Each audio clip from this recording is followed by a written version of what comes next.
Lakini kuona muda tumepewa hapa ni mfupi zaidi, tusome neno na tutafsiri kwa machache, mengine labda tutayafanya kwa kusambaza kilio mahali tutakutana, sababu wengine wapo sawa sawa na matendo yao. Bahari ikawatoa wafu waliokuwamo ndani yake, na mauti na kuzimu zikawatoa wafu waliokuwamo ndani yake, wakahukumiwa kila mtu kwa kadiri ya matendo yake. Mauti na kuzimu zikatupwa katika lile ziwa la moto.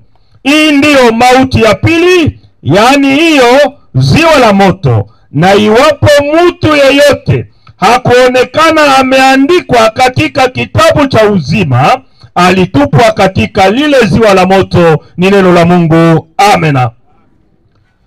Ninatamani labda kwa dakika chache tuzungumuze na tuulizane, umeandikwa katika kitabu gani? Umeandikwa ndani ya kitabu cha uzima au uko katika vile vitabu vingine? Sababu andiko nasema hapa ya kwamba vitabu vitafunguliwa. Mtumishi wa Mungu Mtume Yohana, katika ziki kubwa aliyoyapitia katika maisha yake, amefungwa kwa ajili ya kutangaza Injili, kwa ajili ya kushuhudia Bwana wetu Yesu Kristo. Alitupwa katika kisanga cha Patmos, na hapo ndipo alipata ufunuo ya mambo mengi, akaanza kuandikia yale makanisa 7 iliyokuwa Asia ndogo. Na kwa kwa mambo ya mwisho wa dunia alifunuliwa habari za mwisho, namna mambo yatakao kuwa. Na kwa ajili ya hiyo ndio maana tumekuta hapa habari ya maneno mawili. Yaani ile siku maandiko inasema ya kwamba yeye aliona vitabu vinafunguliwa. Ameona mtu anayevaa mavazi meupe ameketi katika kiti cha enzi, na katika kile kiti cha enzi akaona wafu wakubwa kwa wadogo wamesimama wote mbele ya kile kiti cha enzi. Mungu atusaidie sana kanisa. Na alipoona maneno haya akamwambia uandike maneno haya. Haleluya, haleluya kanisa.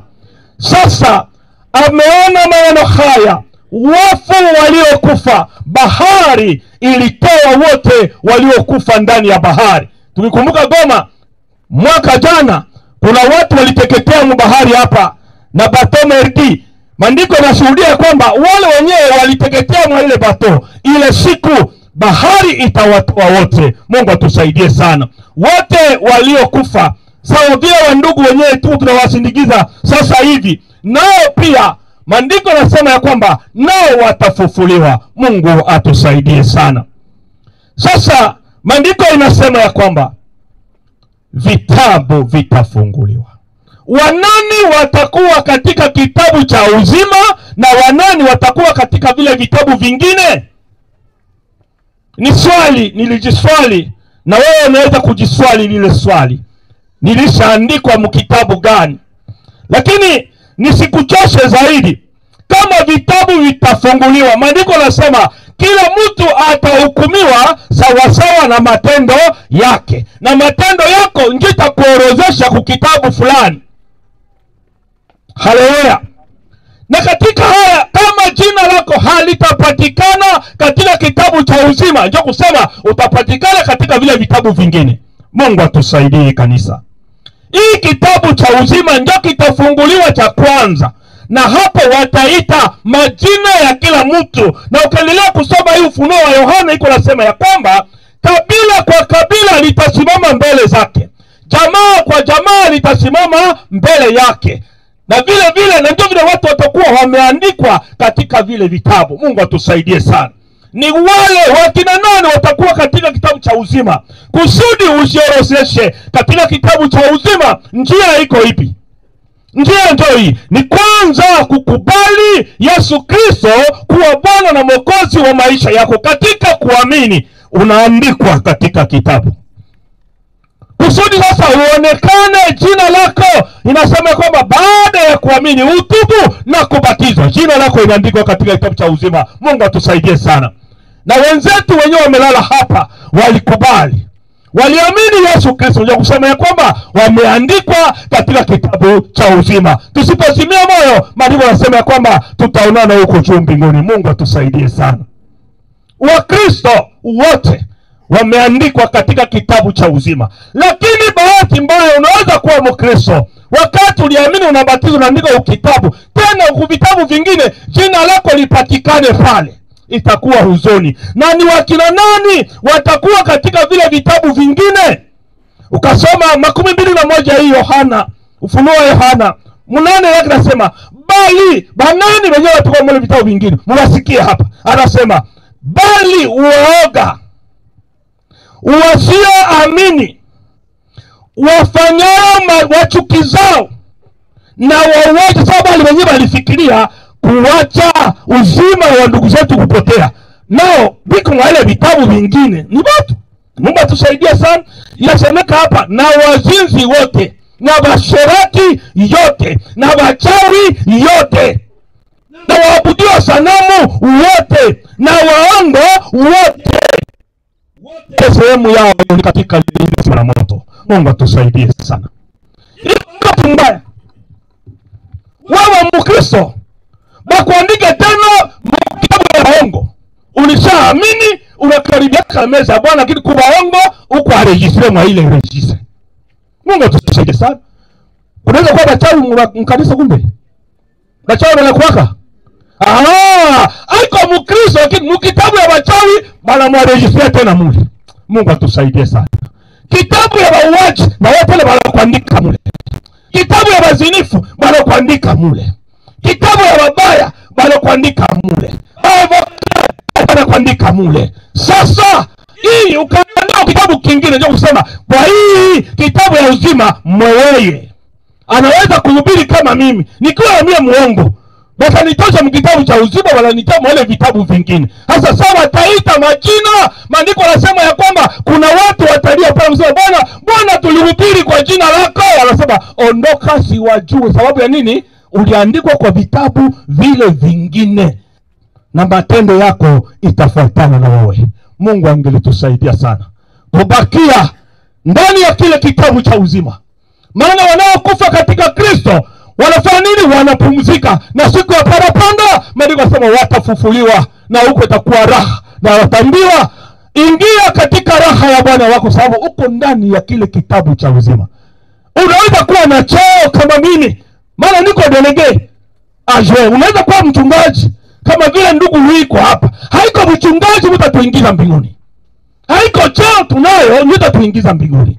Haiko utajiri tunao ndio tuingiza mbinguni. Bakuandike mkitabu ya batajiri, bakuandike mvitabu yenye nyingi na sahihi, bakuandike mvitabu ya wasemaji haina maneno. Lakini kumbuka siku yako ya kufa utaonekana kukitabu gani ile siku ya mwisho. Mungu atusaidie sana. Tuchunge Ukristo wetu, na kwa kuuchunga tubakie ndani ya kile kitabu ni kuishi maisha ya utakaso tu, kutakasa maisha yetu, kutengeneza maisha yetu tungali chini ya jua. Maana matendo ya kila mtu itafuatana naye. Kama ulifanya mema, utaambiwa ingia katika raha ya Bwana wako, na kama ulifanya mbaya na uliandika pale vitabu vingine, na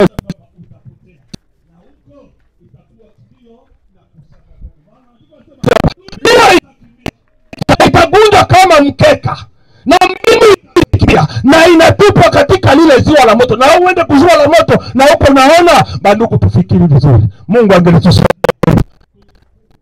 maisha wetu tukikumbuka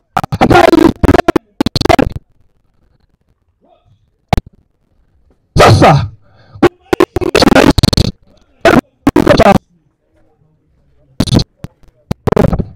cha uzima. Sababu nikakufa leo, uzima ni nao, ni Yesu ndio uzima wetu, ndio uzima wetu.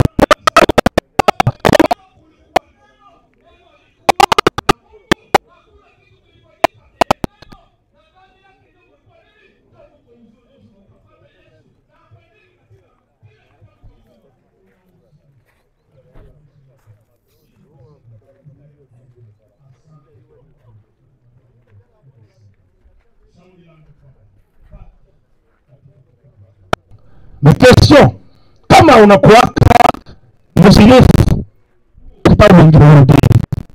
Baba tulizoea niko hapa. Mrudie, mjandikishe tena ndio nouveau. Iko bahati. Iko hapa salon. Maana kuandika sasa ulifanya sasa. Maana kupatia na kupatia salon. Lakini baka kupokea unajua kwamba una furaha sana sawa nini? Vitu vingine. Sasa hapana kuandika ndio vitabu vya charati, ya bazinifu, ya tawi, ya balevi. Kingoja taji lazima Mungu atubariki kwa neno hili. Amen. Tuombe Mungu.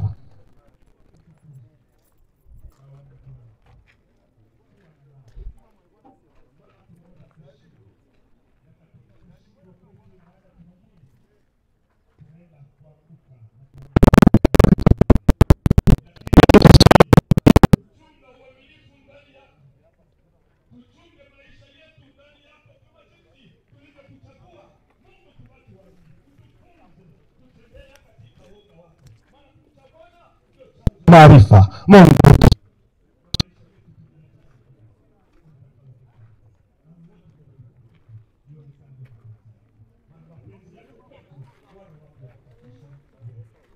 hauna mshauri, hauna mtu wa kuweza kukanusha katika mapenzi yako na kwa unaona kwa macho yako kuwa chema, na haya yenyewe umetufikia siku ya leo. Kwako ni vema, kwetu ni huzuni, lakini utupe moyo na kutufariji sote kwa jina la Yesu Kristo. Amen.